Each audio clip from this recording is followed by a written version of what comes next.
Papa m'a mis à la porte du dîner de famille en me lançant. Tu es égoïste, ta sœur est meilleure que toi. J'ai éclaté de rire. Génial. Alors je ne paierai plus son loyer. Le 51 anniversaire de maman aurait dû être centré sur elle. Mais, dans notre famille, rien ne se passe jamais comme il faudrait. Nous étions tous réunis chez mes parents. Moi, ma sœur Amanda, papa, quelques cousins, oncles et tantes. Au début, maman était ravie qu'on lui accorde enfin de l'attention. La nourriture était délicieuse, le vin coulait à flot, et, pendant un instant, tout allait bien, un dîner de famille de plus. Comme d'habitude, la conversation a fini par tourner autour d'Amanda. Papa a commencé, son succès à l'université, son travail acharné, son immense potentiel. Il ne s'arrêtait plus, répétant combien il était fier d'elle. Amanda savourait chaque mot, hochant la tête comme si elle n'entendait pas ce même discours à chaque réunion de famille. Nous autres, nous restions assis, muets, que pouvions-nous dire? Puis papa s'est tourné vers moi. Tu aides assez ta sœur. La question m'a pris de court, je ne voyais même pas de quoi il parlait. Avant que je puisse répondre, il s'est tourné vers Amanda. Il t'aide, Amanda? Elle a hésité une seconde. Oui, mais j'aimerais lui demander autre chose. Les yeux de papa se sont illuminés. Ah oui. Quoi donc? Amanda m'a regardé. Je pensais m'acheter une voiture. Ça me faciliterait la fac et le boulot. Je comprenais où il voulait en venir. Sans même réfléchir, papa m'a planté ses yeux dans les miens. Alors, tu vas aider ta sœur. Je l'ai fixé. Tu es sérieux? Si elle a besoin d'une voiture, pourquoi tu ne la lui achètes pas? L'ambiance a changé d'un coup. Papa a reposé sa fourchette, s'est penché en avant. Tu ne peux vraiment pas faire ça pour ta propre sœur. J'ai secoué la tête, le plus calmement possible. Je l'aide déjà assez. Si elle veut une voiture, c'est son problème. Et là, il a explosé. Il s'est mis à hurler, phrase après phrase. Amanda avait du potentiel, n'irait nulle part sans soutien. Il en avait assez de dépenser la moitié de ses revenus pour elle. Elle était l'enfant chéri et ne recevait pourtant pas assez. Puis il m'a regardé droit dans les yeux. Elle est meilleure que toi, elle ira loin. J'ai ri. Parfait. Qu'elle commence donc à payer ses affaires. Papa est devenu cramoisi, s'est levé si brusquement que la chaise a raclé le sol. Dehors. Maman haletait, certains cousins se sont tortillés, Amanda est restée figée. Si tu veux être égoïste, tu n'as rien à faire ici. Ne reviens plus. Je me suis levé, toujours hilar. D'accord. Si elle est meilleure que moi, paie-lui donc le loyer. Je le ferai, a rétorqué papa.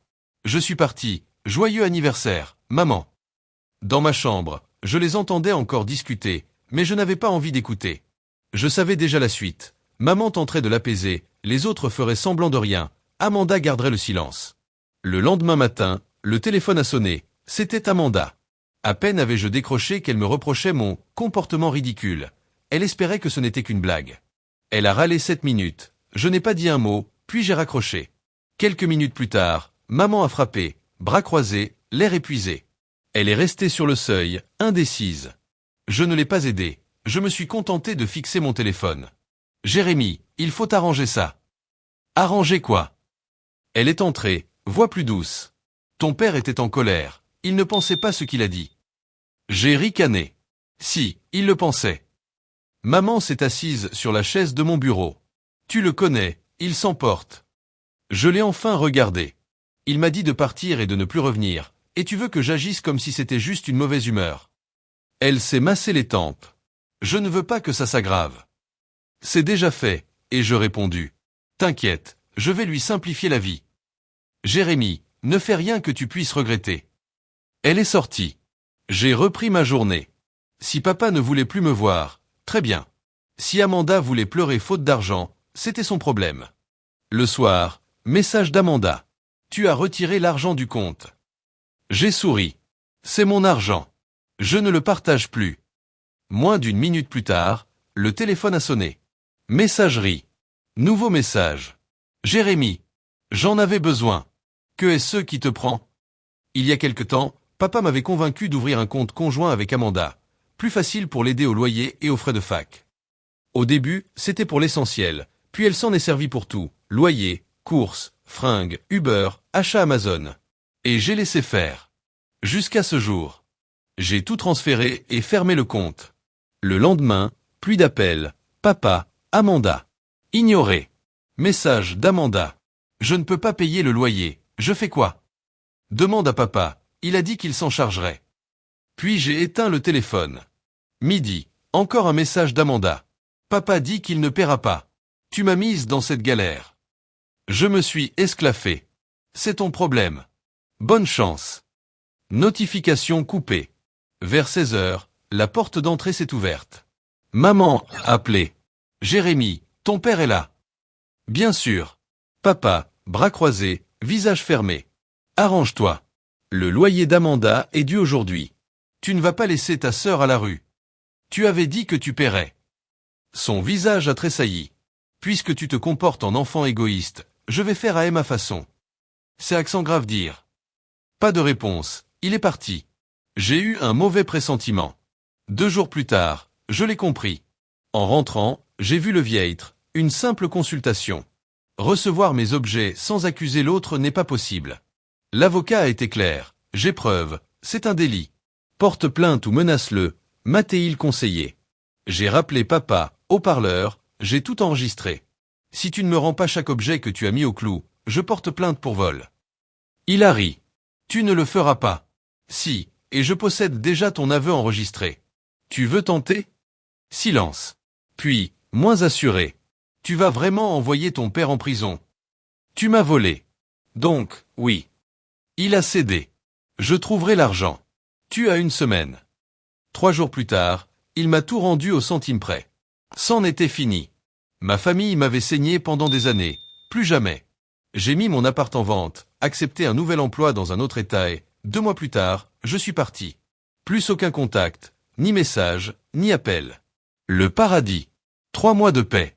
Puis, coup de fil inopiné de maman. Par curiosité, j'ai décroché. Jérémy, ta sœur est enceinte. Quoi? Maman, épuisée. Un étudiant de première année l'a laissé tomber. Elle est seule. Amanda, l'enfant doré, soi-disant meilleure que moi, sacrifiée par papa, enceinte, abandonnée. J'ai souri. Eh bien, c'est la meilleure, non?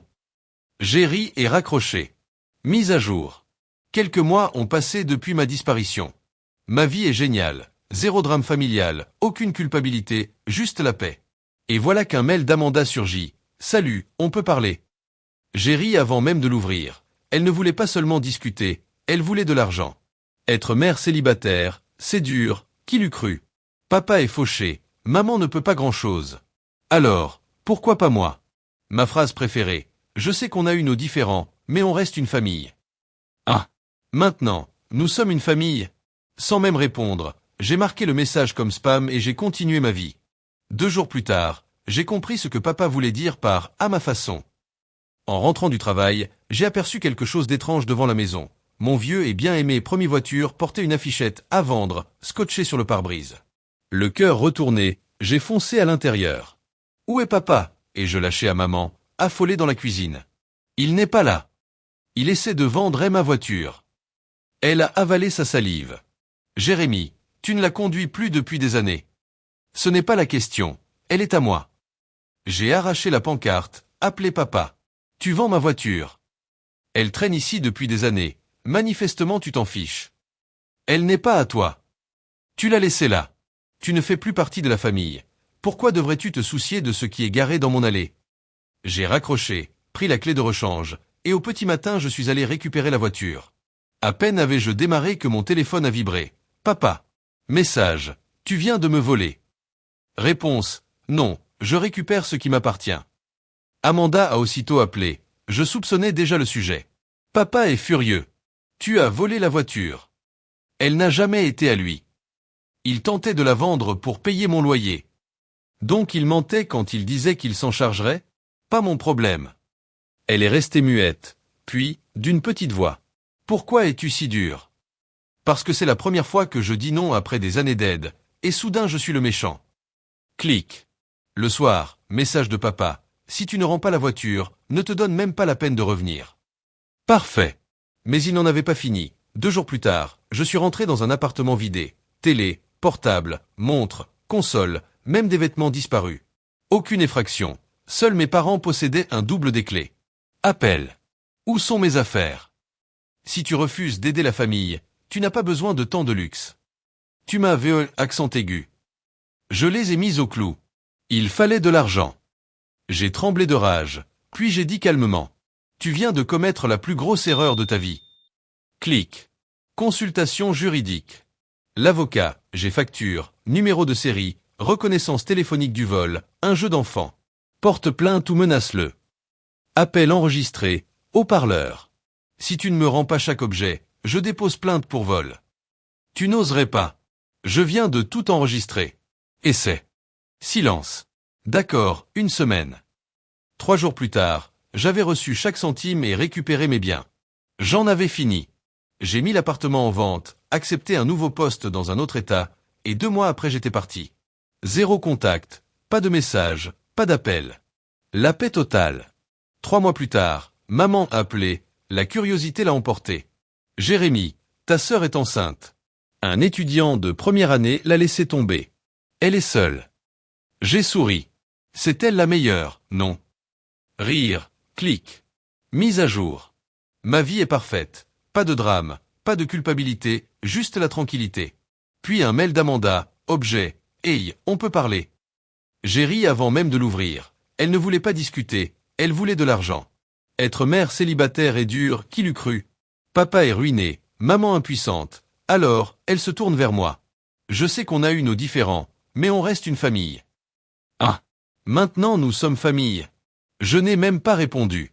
Spam, corbeille, et j'ai poursuivi ma vie.